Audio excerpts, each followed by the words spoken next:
Wararka naga soo gaaraya gobolka Sool ee waqooyiga Soomaaliya ayaa sheegaya in saaki madaafiic xooggan laga maqlay furimaha dagaal xooggan oo weli ka socda magaalada Laascaanood ee xarunta gobolkaasi.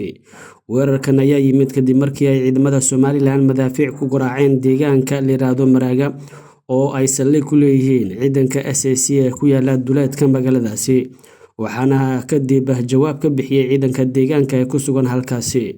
Wararku waxa ay tilmaamayaan in weerarka kadib uu xigay dagaal kooban oo dhex maray labada dhinac, kaas oo la isku adeegsaday hubka noocyadiisa kala duwan.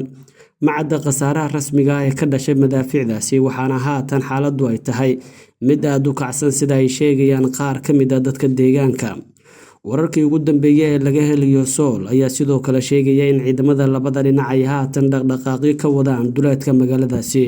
Sidoo kale wararka waxa intaasi ay ku darayaan in cabsi xooggan ay ka taagan tahay halkaasi, isla markaana ay suuragal tahay in dib uu u qarxo dagaalka magaalada Laascaanood.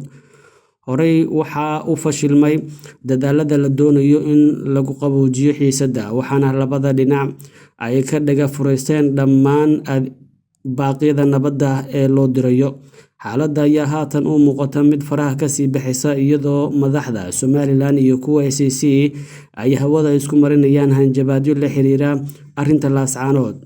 Si kastaba ha ahaatee, waxaa magaalada Laascaanood ee xarunta gobolka Sool dhowr bil ka socday dagaalo qaraar oo sababay dhimashada boqolaal qof iyo dhaawac ka badan 1,000 qof oo u badan dad rayid ah oo aan waxba galin.